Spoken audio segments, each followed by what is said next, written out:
So you have paid with a travel and tour to travel with them to a particular country. You have given them your passport and you are set to go. Let me share these things with you.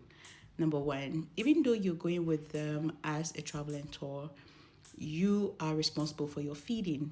They are not going to feed you. Most of the hotels have bed and breakfast. So when you wake up, they provide the breakfast. So automatically your breakfast will be covered. But for your lunch and supper, you have to make plans for it yourself.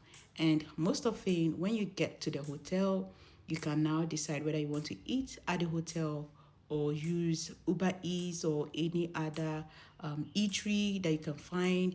And most often, when you make inquiries, the hotel can help you go to places you can eat. And even sometimes the rep for the travel and tours could know the place, so they'll be able to direct you to places you can eat. And you can also easily find malls around you where you can eat. So the first thing is have money for your lunch and supper.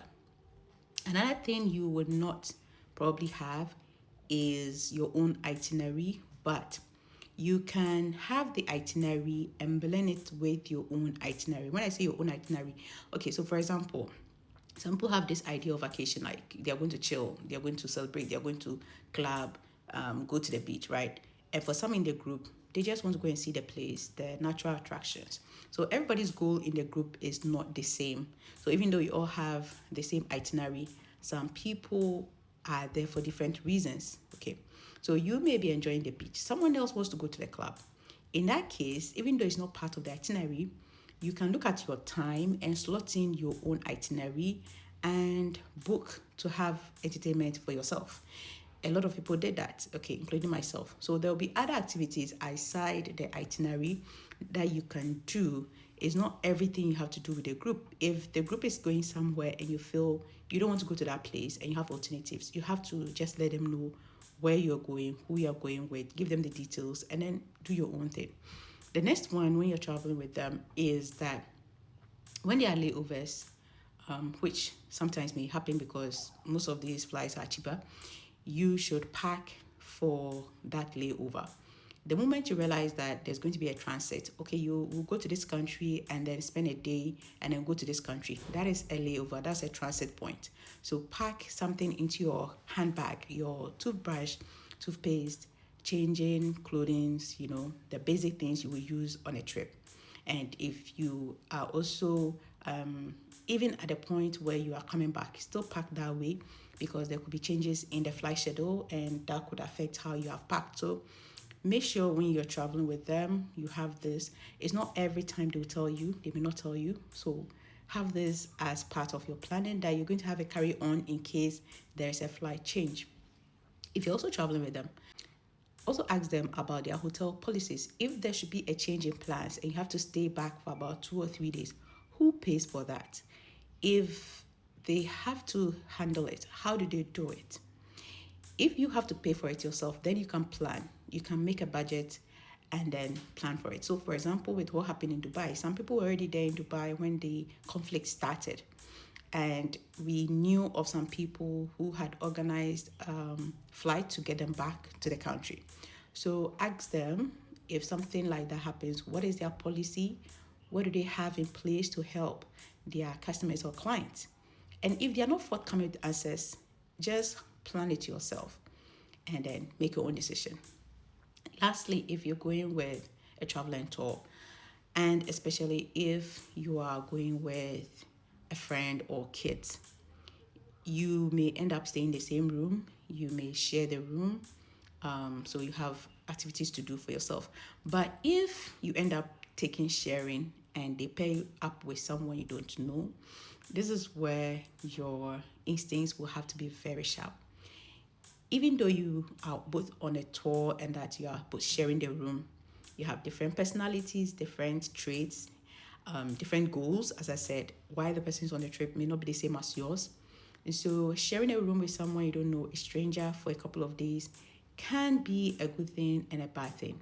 So if you pick the sharing option where you're going to be paired with someone, know that you have to have a dynamic relationship with the person. So my advice would be when you get there, watch out for the person. How do they behave? Are they open? Are they friendly? Are they nice? Are they kind?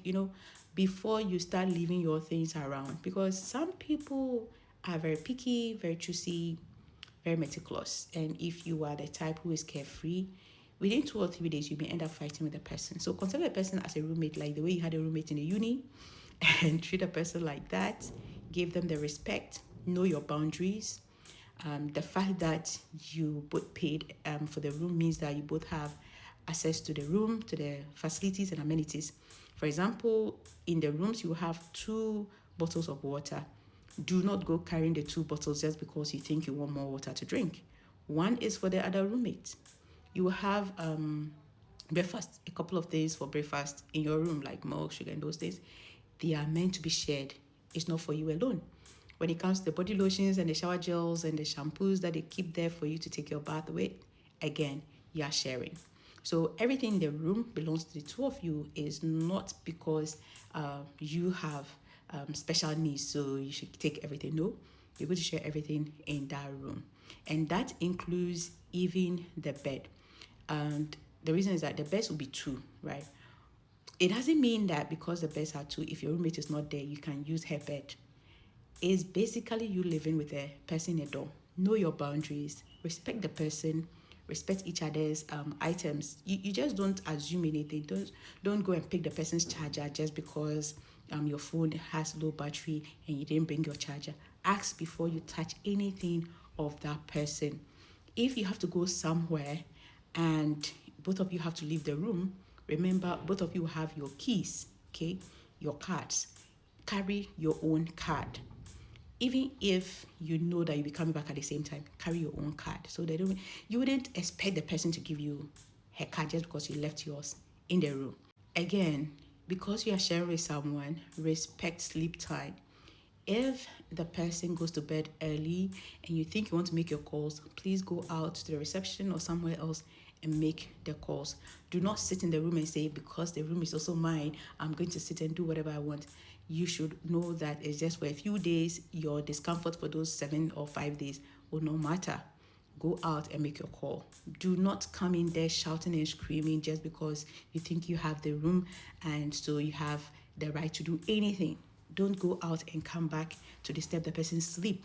Okay, these are some of the things I can share if you're going on a travel and tour. And I would love more travel and tour groups to talk more about these sharing things and some of the frictions that can happen when you're going on a group tour, because sometimes it can take out the fun in the whole tour. And sometimes too, it creates room to build more relationships and better relationships. It creates opportunity to build new friendships. I made new friends and I'm sure a lot of people would attest to that. So these are some of the things I can share if you're going with a traveling tour, and I hope this will be helpful.